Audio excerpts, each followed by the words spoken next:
해병대원 특검법을 둘러싸고 여야 대치 전선이 격화되고 있습니다. 오늘 윤석열 대통령의 거부권 행사가 유력한 상황에서요. 여야 갈등은 더 격화되고 고조될 것 같습니다. 원구성 협상에도 악영향을 미치지 않을까 하는 전망도 나오고 있습니다. 국민의힘 사무총장 성일정 의원 모시겠습니다. 어서 오십시오, 의원님. 네, 안녕하십니까. 예. 지금 국민의힘이 참 어려운 상황인데 사무총장 당 살림도 살아야 하고 또 전대 준비의 실무 책임도 맡아야 되는 거죠? 그렇습니다. 예. 예. 가장 시급한 게 우선 전대지요. 네. 예, 그래서 또 비상대책위원회가 오래 갈 수가 없기 때문에 네. 이제 바로 정상적인 그런 당 체제를 정비를 해드려야 됩니다. 네. 이 기간 동안에 좀 바쁘다고 바쁜 일정을 소화하고 있습니다. 예. 그런데 오늘 윤석열 대통령 거부권 행사가 지금 유력하게 지금 전망되고 있거든요. 거부권 행사할 것 같습니까? 당연히 대한민국의 이 국가기관을 보호하기 위해서도 당연히 거부권을 저는 해야 한다고 생각을 하고요. 네. 해병 장병 순직 사건은 두 가지로 보시면 됩니다. 사고 원인. 네. 그리고 그 사고 원인과 또 하나는 이첩 과정에서 어떤 일이 있었느냐, 이 두 가지가 핵심 아니겠어요? 근데 네. 사고 원인은 수중수색을 하다가 실종된 사건이란 말이죠. 그거는 영상으로 명확하게 다 나와 있고 모든 이 부분에 대해서는 어떤 것도 이론이 없습니다. 다 원인에 대해서는 명확하기 때문에. 그러면 이제 이첩 과정에서의 문제점인데 이 부분은 그렇습니다. 민주당에서 이제 법을 발의해 가지고 군의 사망 사고나 또 성비 사건 같은 경우가 났었을 때는 군이 자체적으로 수사를 하다가 보니 이거를 은폐시키거나 또 덮은 경우가 많이 있었거든요. 그러니까 이런 것들을 하지 말자. 그래서 이런 사건에 대해서는 제3의 기관인 경찰로 가서 수사를 할 수 있도록 이첩을 박주민 의원인가가 법안을 발의해 가지고 이게 만들어 놓은 법입니다. 네. 그래서 군에서는 이 사건에 대해서 수사를 할 수가 없어요. 경찰로 이관한 거 아니에요. 그런데 이관할 때에 이 수색으로 들어갔는데 여긴 소대장, 부사관 또 일반 사병도 함께 들어갔단 말이죠. 같이 명령에 의해서 들어갔던 사람들까지 다 이첩의 대상이 되니 이게 왜 이분들이 대상이 돼야 되는가. 그래가지고 이 부분에 대해서 중지하라고 장관이 얘기했던 것이고 또 그 부분에 대해서 외압이 있었느냐 없었느냐 이런 문제가 나오는 건데 네. 이거를 공수처가 수사를 하고 있단 말이죠. 경찰이 수사하고 있단 말이죠. 민주당이 공수처를 만드는 겁니다. 검찰 개혁한다 그러면서. 또 검수완박을 하면서 다 경찰 권한을 많이 넘겨놨잖아요.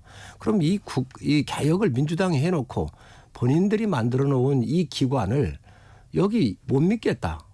여기에 직원 한 명 바뀌질 않았습니다. 그대로입니다. 그런데 이 기관을 못 믿겠다. 그럼 국가기관이 무력화되는 거예요. 네. 이 논리적 모순을 갖고 있기 때문에 이거는 국가를 정상적으로 운영해야 되는 대통령의 입장에서 바라보면 이것은 거부권을 할 수밖에 없습니다. 네. 오늘 대통령 거부권이 이제 행사가 되면 그 더불어민주당이 국회에서 재의결을 28일 날 추진할 거라고 하는 이제 예측들인데요. 이때포의 핵심은 국민의힘에서 몇 표의 이탈표가 나올 거냐. 언론은 되게 그렇게 보도하고 있는데 어떻게 예상하십니까? 우선 이거는 대통령 말도 안 되는 법안을 너무 정쟁으로 갖고 가는 거 아니에요. 그래서 윤석열 대통령이 계속 거부권을 행사하게 하면서 이것을 누적을 시키고 대통령과 이 정부에 타격을 주려고 하는 그런 이제 목적을 갖고 있기 때문에 그렇다 하더라도 이 국가기관이 무력화되는 거는 저희는 받아들일 수가 없고요. 대통령은 국가기관이 정상적으로 잘 작동되도록 해야 할 책임이 있습니다. 네. 그래서 이 부분을 국민들께서 좀 이해해 주십사는 말씀드리고 또 우리 당에서 이제 이탈자가 나오지 않겠냐 이런 얘기를 하는데 이 해병 장병의 순직 사건에 대해서는 다 안타까운 일이고 또 가슴 아파하는 일이지만 자세히 떠들어 보면 여기에 정치적인 의도성이 있다고 하는 것을 상식적인 의원들은 저는 알 거라고 생각을 합니다. 그래서 이 상식적 판단할 수 있는 의원들이기 때문에 이 부분에 대해서는 저는 거부권 행사에 대해서 정당하게 판단할 거라고 생각을 하고 네. 의원들도 그러한 판단에 의해서 투표를 할 거라고 생각을 합니다. 오히려 야권 쪽에서 이탈표가 나올 수도 있다 이런 말씀하셨습니까? 저는 야권에도 건강한 분들이 계시거든요. 그런 분들이 이 내용을 모르겠습니까? 저는 이걸 충분히 이해할 수 있다고 생각을 하고 그분들께서도 그래도 몇 분이라도 저는 정상적인 그런 판단을 하실 수 있을 거다라고 생각을 하고 있습니다. 네. 혹시 이제 그런 예상이 국회의장 더불어민주당 경선 과정에서 다들 이변이라고 하는 그 선거 결과를 보고 드신 생각이신가요? 뭐 그거는 아닌데요. 해병 장병의 순직 사건 자체가 제가 봤었을 때는 정말로 말이 안 되는 거부권을 행사하게 지금 몰고 가고 있잖아요. 국가기관을 허문다고 하면 어느 국회의원이 그 부분에 동의할 수가 있겠습니까? 그래서 여기에는 숨기는 것도 없고 또 공수처라든지 경찰이 지금 수사하고 있는 여러 상황을 알고 있을 거예요. 이게 다분히 정쟁을 위한 어떤 당리당략적 측면에 접근해 있는 거기 때문에 저는 이 부분에 대해서 올바른 판단을 하는 의원들이 분명히 나올 거라고 생각을 합니다. 예, 알겠습니다. 야권 얘기 하신 김에 한 말씀만 더 듣고 싶습니다. 이재명 대표 연임으로 지금 더불어민주당이 관심이 모아지고 있는데 연임 도전할 거라고 예상하십니까? 도전이 아니고 이미 다 정해져 있는 거지요. 아, 그런가요? 그렇습니다. 이거를 단지 워낙 국민 여론이 거세니까 네. 뭐 야당 독재가 이루어지고 있잖아요. 말도 안 되는 일들을 지금 벌어지고 있잖아요. 네. 민주당의 민주적인 시스템이 없어진 지 오래됐지 않습니까? 원내대표 추대했지요. 뭐 국회의장도 뭐 사실 정성호 의원 같은 굉장히 합리적이고 여야를 뛰어넘어서 존경받는 분 중에 한 분인데 이런 분들 다 사퇴를 시켰잖아요. 그런 와중에서 이 부분이 지금 추대로 가고 있는 이재명 대표에 대한 그냥 자연스러운 추대 과정인데 그런 추대 과정이 좀 부담스럽기 때문에 여러 모양의 형태를 좀 갖추는 거 아닌가 생각을 합니다. 네. 어젠가 여론조사 회사의 발표 리얼미터 같은데요. 예, 더불어민주당이 6.1%포인트 하락했습니다. 34.5. 국민의힘은 2.1%포인트 올라서 35가 기록됐다. 이 조사는 중앙선거여론조사심의위원회 홈페이지에 자세한 내용 나와 있습니다. 근데 이거를 보면서 이제 지지율 하락, 더불어민주당의 지지율 하락에 대해서 정청래 민주당 최고위원이 아이 당원들은 윤석열 정권과 맞짱 뜨는 통쾌한 추미애 당선인의 모습을 보고 싶었는데 그게 잘 안 돼서 지지율이 떨어졌다 이런 식으로 해석을 내놨어요. 그거 어떻게 보십니까? 정청래 의원 다운 해석이라고 생각을 합니다. 두 분이 친하신가요? 국민들 종종 패널로 같이 나간 적이 있죠. 그런데 예. 국민들께서는 양극단을 보려고 하시질 않습니다. 합리적인 이러한 정치를 하는 분들의 공간을 좀 넓혀지기를 기대하고 있는데 네. 지금 이러한 극렬한 지지층의 이야기를 늘 대변한다고 그러면 그 당이 정상적으로 할 수 있을까요? 그에 대한 의문을 갖고 있고요. 또 민주당이 일당이 되고 나서 지금 닮지 않아야 될, 넘지 말아야 될 선들을 지금 많이 넘고 있지 않습니까? 오만해졌고 또 당내 민주주의가 실종이 됐고 탄핵을 언급하고 이러고 있는데 국민들이 거기에 대해서 지지를 보낼 수 있겠습니까? 네. 자, 이제 국민의힘 내부 얘기를 좀 말씀을 좀 드려야 되겠어요. 총선 백서 작업이 진행 중인데 이게 막 논란이 벌어지고 있고 또 조정훈 위원장 총선 백서 TF 위원장에 대한 비판이 여기저기서 제기되고 있고 그렇습니다. 이 상황 어떻게 보십니까? 우선 조정훈 위원장은 상당히 합리적인 분이고 네. 또 아주 정무적 감각이 좋으신 분입니다. 그래서 이런 부분들을 잘 저는 정리를 해낼 거로 보여지고요. 아마 시간적인 여유를 가지고 또 당대표 출마를 하겠다라고 하는 어떤 암시적인 그런 이야기를 좀 하셨던 것 같아요. 그러다 보니까 비난의 공격의 강도가 좀 세지고 그랬던 것 같은데 그 부분도 이제 정리를 본인께서 하셨습니다. 불출마 선언. 예, 불출마 선언을 하셨다 그래요. 그러니까 아마 오해의 소지가 없어졌지 않나 생각을 하고 앞으로 이 총선 백서에 대해서 여러 의원들이 함께 하고 있기 때문에 다양한 의견을 들어서 잘 저는 정리해서 향후 선거에 대비한 그런 전략적 포인트가 잘 나올 거라고 생각을 합니다. 네. 그 조정훈 위원장이 그 전당대회 당대표 불출마 선언을 하면서 대통령실과도 면담하고 한동훈 위원장과도 면담하겠다 이렇게 밝혔는데 조금 전에 말씀하신 대로 조정훈 위원장의 불출마 선언으로 더 이상 이 백서가 뭔가 정쟁의 수단으로 이용되고 있다는 식의 공방 이건 더 이상 이제 안 나올 거라고 봐도 되겠습니까? 그런 부분들을 뭐 예단할 수는 없지만요. 네. 어쨌든 우리 패배 원인을 분석을 해서 미래에 자료로 삼고자 하는 부분이기 때문에 저는 그러한 부분에 충실할 거로 생각을 합니다. 네. 어제 국민의힘의 상임 고문단 오찬 간담회가 있었지 않습니까? 예, 그렇습니다. 뭐 거기서도 그 당 원로들이 이런저런 얘기를 했는데 최대한 빨리 정통성 있는 지도부를 구성하는 것이 좋겠다. 뭐 이런 의견들로 다 모아졌다 그러던데요. 그 분위기 좀 전해주세요. 네, 어제 정의와 전 국회의장님을 비롯해서 많은 상임 고문님들께서 나오셔가지고 총선 패배에 대한 거에서부터 미래의 당에 가야 될 그 방향까지 아주 다양한 이야기를 다 해주셨습니다. 그리고 뭐 의견도 각각 다르셨지만 네. 많은 말씀을 주셨고요. 우선 그 지도체제 부분에 있어서도 빠른 시간 내에 정상적인 당의 당대표가 선출이 돼서 갔으면 좋겠다는 말씀이 있으셨고 또 총선 패배에 대한 것도 어떤 한 부분에 누구누구한테 이 책임이 있는 게 아니라 우리 전체 모두에게 있는 거기 때문에 네. 이런 부분들을 잘 검토하고 해서 앞으로 이 총선에 다음에 오는 이런 선거에서 승리할 수 있도록 준비를 좀 잘 했으면 좋겠다라고는 다양한 말씀들이 있으셨습니다.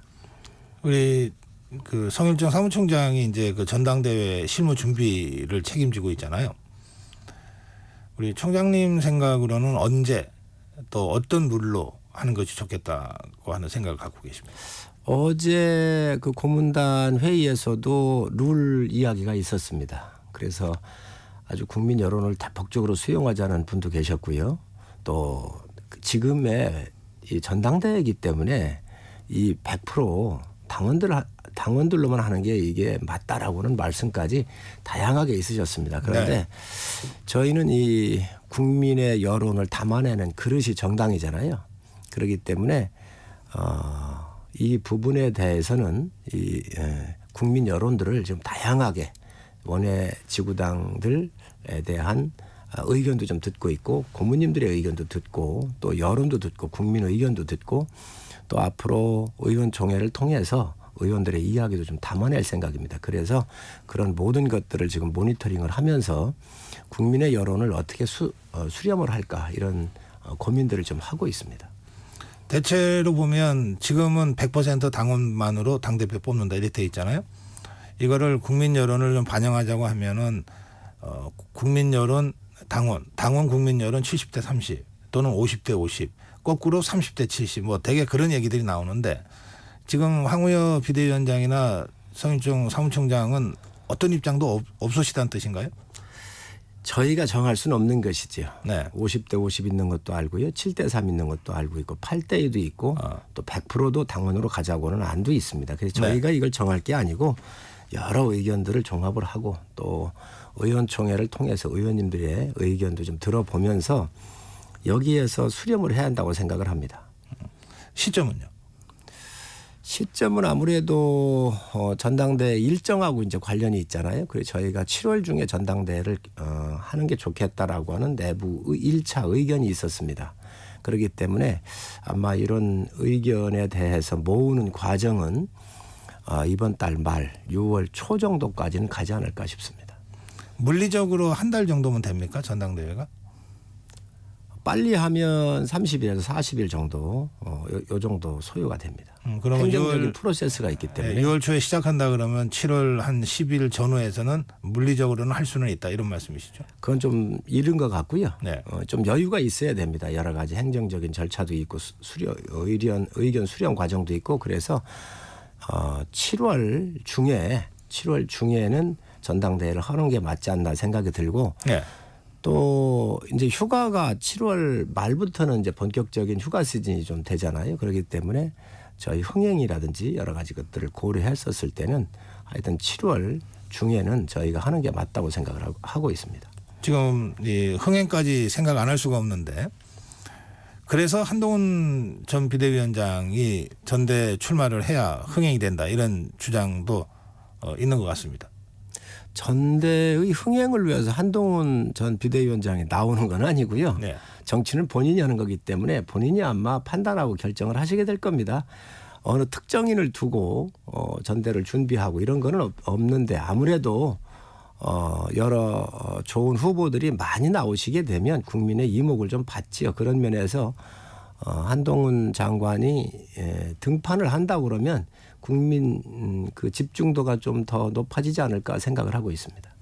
흥행 여부와 관계없이 한동훈 전 비대위원장의 전대 출마 문제에 대해서는 우리 성일종 의원께서는 어떤 생각이십니까? 제가 얘기하기는 곤란합니다.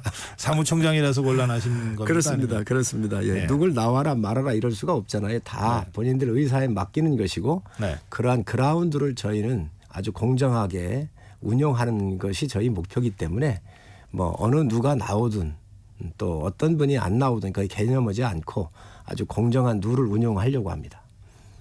알겠습니다.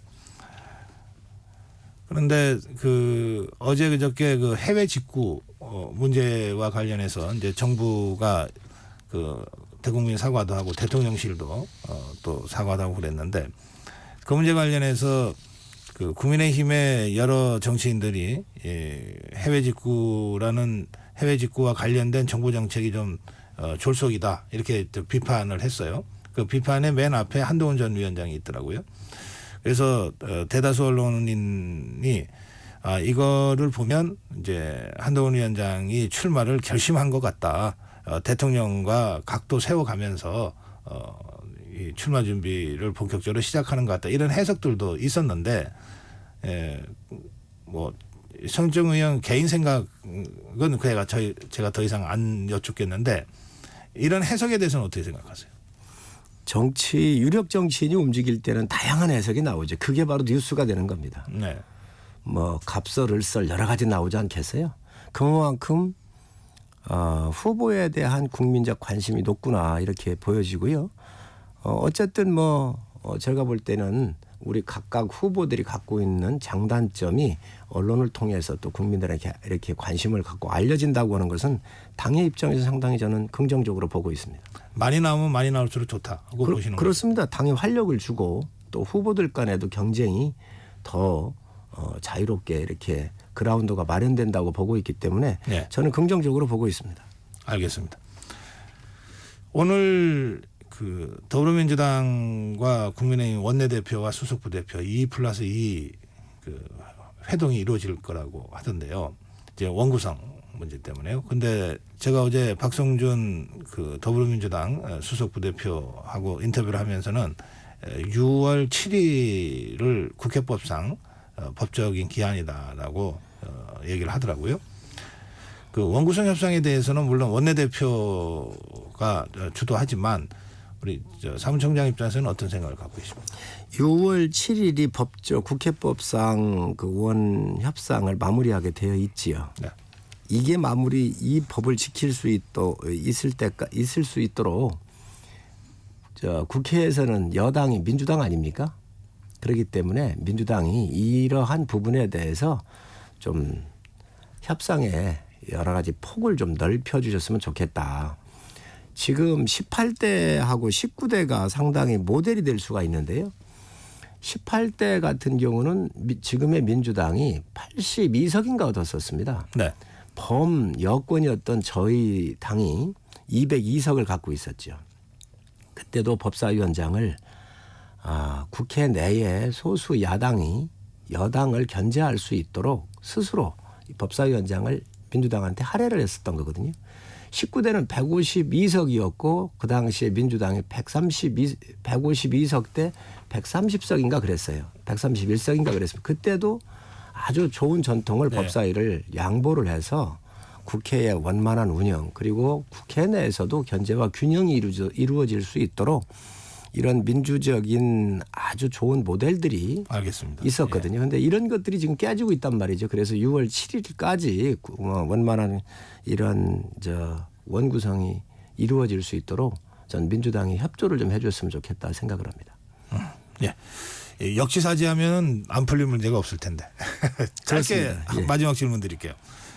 어제 그 백은종 대표 인터넷 매체 서울의 소리 백은종 대표에 대한 조사가 있었습니다. 어떻게 보셨습니까?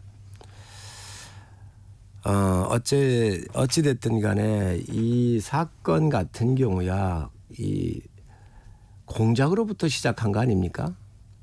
이 공작의 당사자들이에요. 최 목사도 그렇고 백은종 대표도 그렇고